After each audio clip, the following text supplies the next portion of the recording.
Halo friend, para pecinta garlic alias bawang putih mentah. Yo, kalau lo lagi di Jakarta atau Cirebon, pasti sering lihat gerobak tulisannya ketoprak. Isinya ketupat, tahu, bihun, tauge, disiram bumbu kacang yang bawang putihnya nendang banget. Tapi coba lo tanya Mbah Google, ketik ketoprak. Yang keluar apa? Bisa jadi gambar makanan, tapi bisa jadi gambar orang pakai kostum wayang lagi manggung. Loh, kok namanya sama? Apa hubungannya makanan tahu bihun ini sama seni teater tradisional Jawa Tengah? Apa dulu makannya sambil nonton wayang? Atau ini cuma kebetulan nama yang aneh? Selamat datang di Baru Tahu.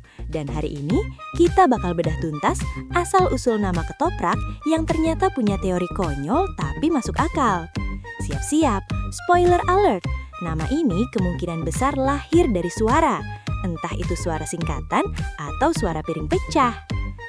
Mari kita masuk ke teori #1, legenda piring jatuh, The Urban Legend. Ini baru tahu momen pertama lo nih. Cerita rakyat ini populer banget.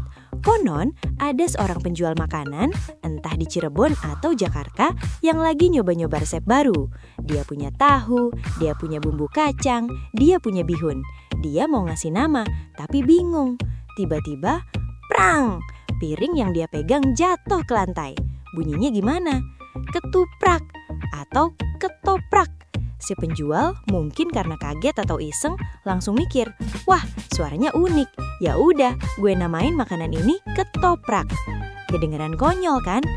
Emang, tapi di budaya kita banyak nama makanan dari bunyi, kayak otak-otak atau kue pukis. Jadi teori sound effect ini punya basis penggemar sendiri. Tapi buat yang suka logika, ada teori kedua yang lebih kuat. Teori 2, akronim atau singkatan. Ini baru tahu momen kedua lo nih. Orang Indonesia itu rajanya singkatan. Batagor sama dengan bakso tahu goreng. Cilok sama dengan aci dicolok. Nah, ketoprak diyakini sebagai singkatan dari komponen utamanya. Ket, ketupat, toge, prak, digeprak. Digeprak di sini maksudnya apa? Maksudnya adalah proses pembuatan bumbunya. Coba lihat abang ketoprak masak. Dia nggak ngulek halus kayak gado-gado. Dia naruh bawang putih, cabe, garam di piring. Terus prak.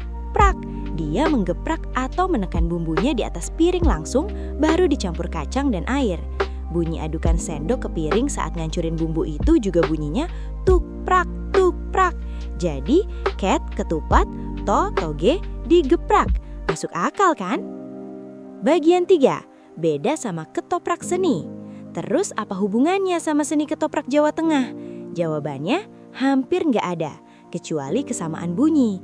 Seni ketoprak yang dari Surakarta atau Jogja dinamain ketoprak karena alat musik pengiring utamanya, lesung, bunyinya prak. Jadi kedua-duanya, makanan dan seni, dapat nama dari onomatope yang sama, bunyi prak. Yang satu bunyi lesung bambu, yang satu bunyi piring atau geprak bawang. Kebetulan linguistik yang unik. Bagian 4, kenapa ketoprak spesial?